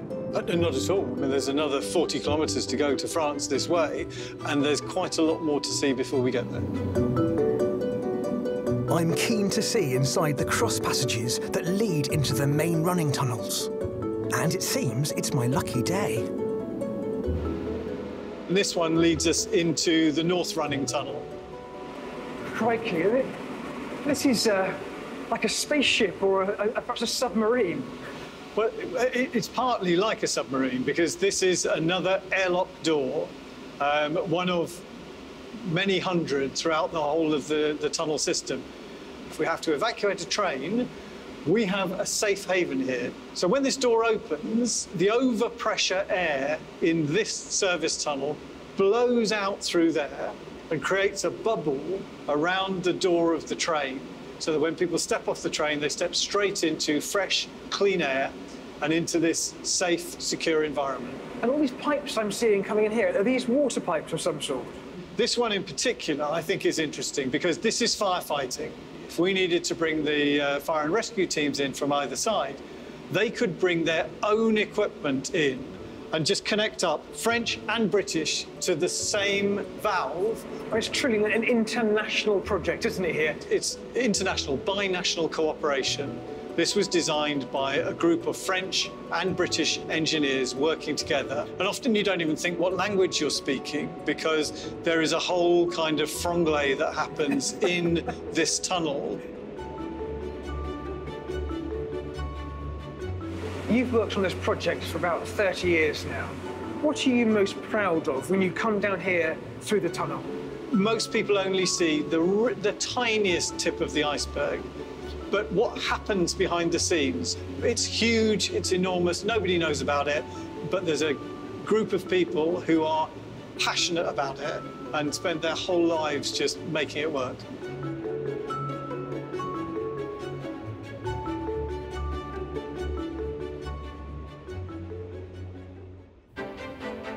I'm at the National Railway Museum in York with out-of-hours access to a collection which celebrates our great railway heritage.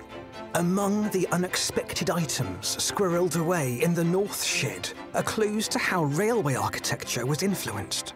And perhaps the most surprising impact was had by the police.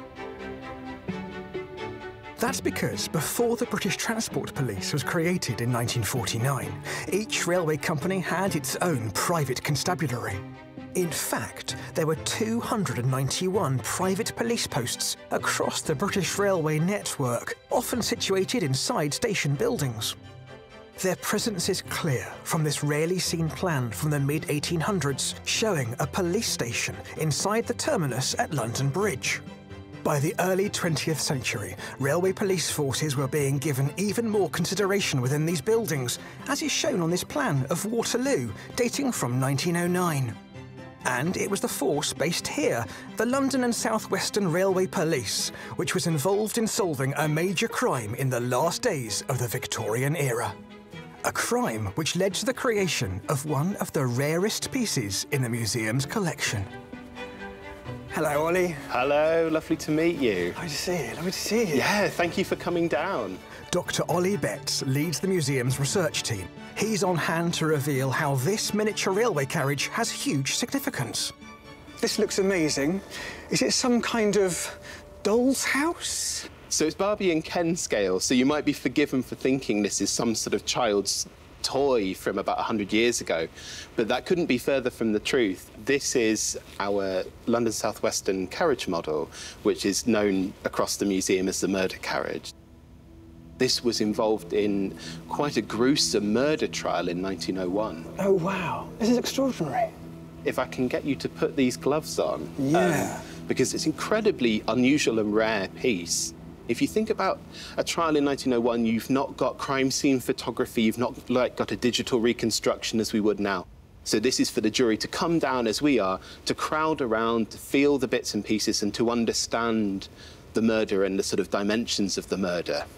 Exactly what happened in this murder case? So, if you can imagine on a January morning, 1901, you've got two people in this carriage. You've got William Pearson, a travelling salesman, and Rhoda King, a farmer's wife, who was sitting in the carriage opposite, looking out the window.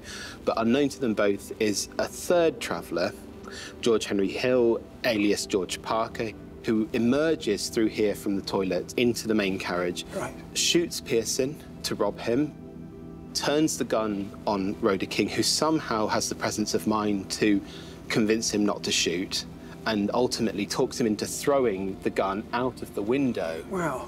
It keeps him talking for the best part of an hour until they finally arrive in London, at which point Parker bolts from the carriage immediately as the door is opened at the station, and Rhoda King jumps up and shouts after him, "That man is a murderer." And he's chased through the station into the gasworks opposite by the railway policeman and arrested there. And does this help in the case? It's quite an open and shut case, but it does help convince the jury that, you know, they can understand every step of the process, and they're talked through it by the railway policeman who made the arrest, who comes down and demonstrates the model. The drama of Parker's flight from the murder scene took place here at Vauxhall Station in South London, built in the 1840s during the rapid growth of London's railway network.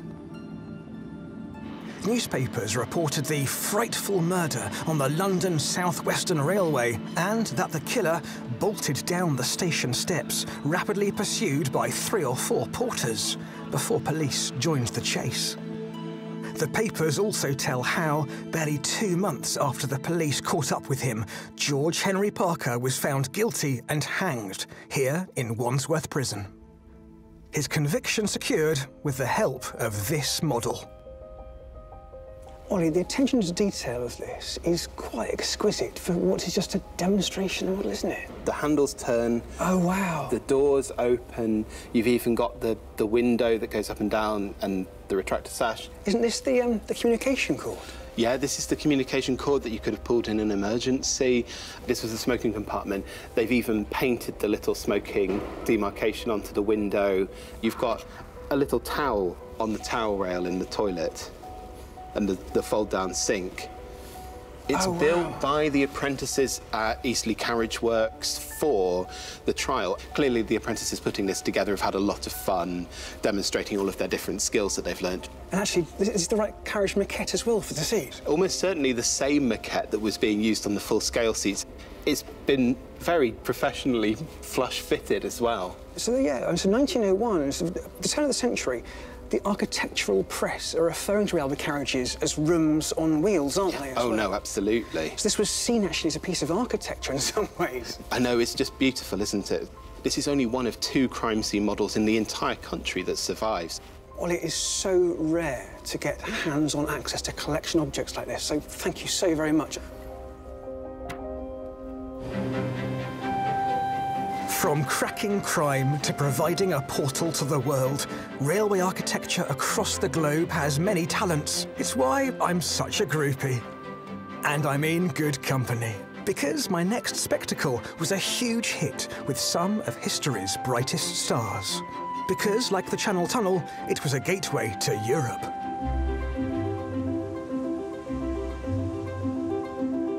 This is Folkestone Harbour Station, barely 22 miles from the coast of France. Here, visitors now walk where trains once ran. There's a real story behind this pretty unusual sight. It's the story of a station and a town whose fortunes are rising again because it's drawing on its railway history as a great hub of international travel. At its height, this station was at the heart of world events. Our guide to this fascinating station is local railway historian John Hendy. Here I am standing on the tracks by Platform 1, and Queen Victoria was here in 1899. The crowned heads of Europe all alighted from their trains and went to the continent. Statesmen, Churchill, Roosevelt, they were all here. The history of this place is enormous. That history began in the early 1840s, when the ambitious South Eastern Railway bought the neglected harbour at Folkestone and built a new station close to the pier. It was connected to the mainland by this splendid viaduct, meaning trains from London could travel right into the new harbour station. The South Eastern's dream of revolutionising international travel was about to be realised. People would catch a train in London, come straight to Folkestone Harbour, walk a short distance to a ship and be on the continent. And when in June 1843, this was done for the very first time, with 300 respectable people, as the newspapers said at the time, people in Boulogne were amazed that they were able to read that morning's London newspapers. Boulogne and back in a day, proclaimed London magazines. A small fishing harbour was on the way to becoming a hugely significant transport hub. It had stolen a march on the bigger, more established port of Dover, just a few miles along the coast. The South Eastern Railway was convinced it was onto a hit in Folkestone. So convinced it immediately built this grand hotel by the pier for passengers awaiting their onward journeys. But running a train service connecting with boats posed some significant challenges, because Folkestone is a tidal harbour. The problem with the service that was running was that because the tide changed every day, so did the times of the boat trains. And this was much more than the irritation of an ever-changing timetable. It was a recipe for disaster. In June 1865, the boat train derailed at Staplehurst in Kent. Charles Dickens was among the survivors, but 10 people died because a foreman overseeing track repairs read the wrong timetable. So it was vital to establish a service which was non-tidal, so that the boat trains ran at regular times every day, and this was finally established in 1883, after a further extension to the pier had been built. This architectural solution to the problem confirmed Folkestone's status as a major port. And I've no doubt about the historic achievement here. Creating a direct rail connection to cross-channel boats transformed the horizons of 19th century travellers, and Folkestone was at the centre of a wonder of the age. What we have here is a very important piece of history. This serves as a constant reminder of the importance of this place as a historic link with the continent. And what impact did the success of the rail-sea connection have on life here in Folkestone? Someone with a good idea of the answer is Darren Cowd, curator of Folkestone Museum. The South Pier of Folkestone Harbour is the home of Folkestone Harbour Railway Station from 1850 onwards, and it's an absolute hive of activity, but it's all facilitated by this beautiful Italianate building, the station building and customs house. There were booking halls, toilets, there was even a bullion store for gold bullion. But traffic through Folkestone would rise to a new level when war broke out in 1914. The reason for Folkestone becoming the point of embarkation is because the War Office want to keep casualties separate from the soldiers going out onto the Western Front, because they don't want to cause an issue with morale. And during that period, there's over 10 million individual journeys made through Folkestone Harbour Station and out onto the steamers onto the Western Front. In 1915, two sisters, Margaret and Florence Jeffrey, established a canteen on the station platform. They provided free refreshments for soldiers just off the train and heading to fight. The sisters invited the troops passing through to sign a visitor's book. The 8 volumes are preserved in Folkestone today. And in these books that we have here, we have details of pretty much every single person, you know, of those 10 million journeys that were made during the war. The collection of signatures was still taking place in the autumn of 1919, when visitors included Prime Minister David Lloyd George and the War Secretary Winston Churchill. Folkestone's importance as a port continued into World War II. But that meant the town and its railway buildings were a target for German artillery, who fired shells from across the channel. In 1942, the inevitable happened, and one of those shells was a direct hit on the harbour station buildings. The Queen's warehouse, the booking hall and everything was destroyed. Folkestone survived German bombardment, and the town flourished in the decades after the war. However, Folkestone's port couldn't survive the engineering breakthrough of the Channel Tunnel. And that's what changes, really, things on Folkestone Harbour and for the harbour branch forever, because its need has effectively evaporated overnight. And by 2012, the last train had run and the station was formally closed in 2014. I'm sorry to say that Folkestone Harbour Station fell into severe decay. But help was coming down the track. In 2017, the Folkestone Harbour Company launched the redevelopment of the station. And these days, the planted walkways and restored bridge make for a relaxed family day out.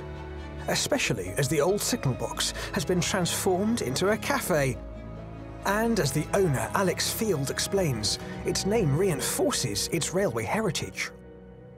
So the nickname for a signalman was a bobby, so that's why we've named it Bobby's Bakehouse.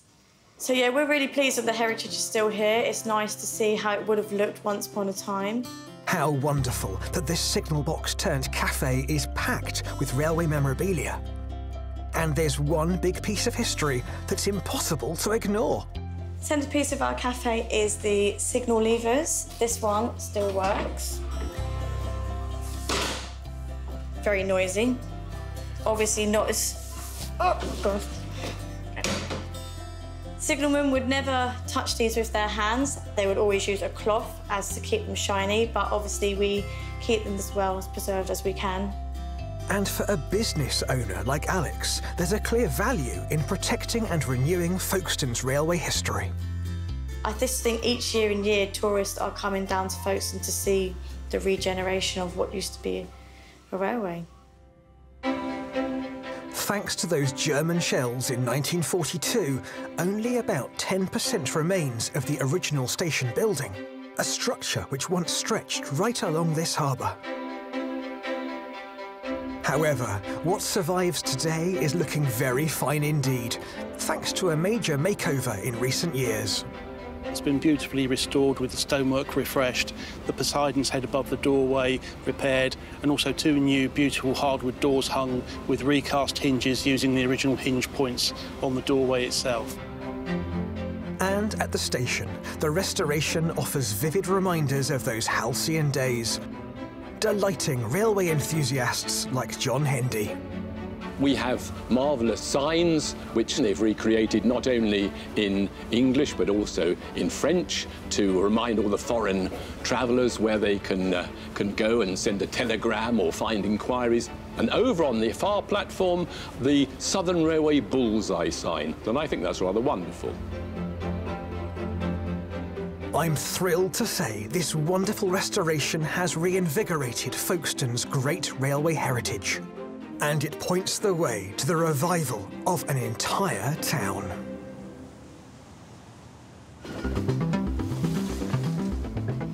Just north of Folkestone Harbour, I'm on an exclusive backstage tour of the architecture which stole its thunder, the Channel Tunnel.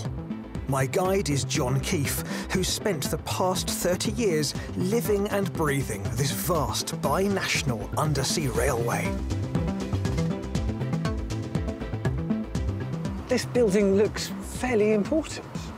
Oh, it is. This is the nerve centre. This is where all the magic happens. So it's on 2 levels. Here lies the beating heart of this unique network. You actually let me in. I can't believe this. The Railway Control Centre. So here you are. You promised me a surprise, and this is definitely one. This is extraordinary, but what exactly are we looking at here?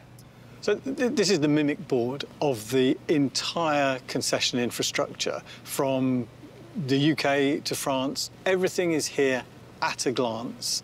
So you can see where the trains are, you can see what's moving, you can see what's planned to move. Just scan across it and you can see the whole thing. You say it's a mimic board for operators up here, but there's no one here today. What's happening? No, because we've got 2 of these. So we've got one of these in France, and today we're operating from France. But if we needed to switch, there is a crew of controllers in the building, and they would come straight in here and pick up and be able to run, and it would be seamless. This is really quite eerie. With no controllers in sight, it gives the impression of a silently automatic international railway running all by itself. But of course, that's not the case. Every train is numbered and strictly timetabled, so controllers know where it is at any given moment. Talking capacity, in the tunnel right now, I can see there's a 9, there's a 6, a 6, a 7, all underground right now, under the channel. Yeah. We have to remember the tunnel's 50 kilometres long. The 9 is a Eurostar that'll be doing 100 miles an hour. The 6 is a passenger shuttle that'll be doing 90 miles an hour. The 7 is a passenger shuttle doing 90 miles an hour. So those 3 will always maintain the same distance between themselves. The Eurostar will be catching up with the train in front of it, but it's got 50 kilometres and it's only 10 miles an hour faster. So we've timetabled that to make sure that 6440 will be clear before the Eurostar gets to the end of the tunnel so that it can carry on at full speed onto the SNCF network. I don't want to demean this in any way, but it's a little bit like looking at a huge train set. Yes, this is 35-year-old tech, and it's fantastic for the overview. But in reality, when we're working, our controllers are working off detail screens on their desks. We've got measures for pretty much every incident you could conceive of in a railway environment, and it's all managed here.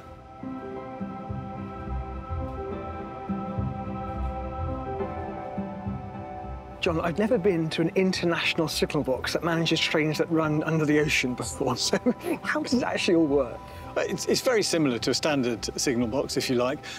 If we start in France, we've got the lines of the platforms up at the top. You can see those, and they've got trains parked on them. So 2 passenger shuttles at the top, 2 freight shuttles at the bottom. So we've got eyes on everything that we need to see. Actually, then, it's more like NASA, this whole thing, all the overviews you've got. It is. It's not quite as far as putting a man on the moon to send somebody across the channel through a 50-kilometre tunnel, but it is a little bit of the concept of mission control.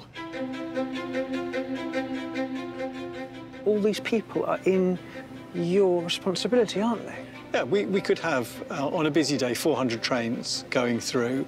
On a Eurostar, 900 people. On a passenger shuttle, 1,000 people. So we are looking after an enormous number of people. 22 million per year go through this tunnel. It's actually quite beautiful in the way it's all run. It is quite brilliant.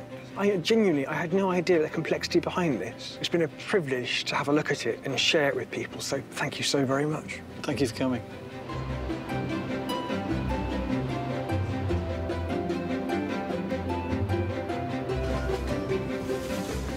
I quite often say that I'm chuffed to bits to have seen inside a building or had a look around somewhere to explore it.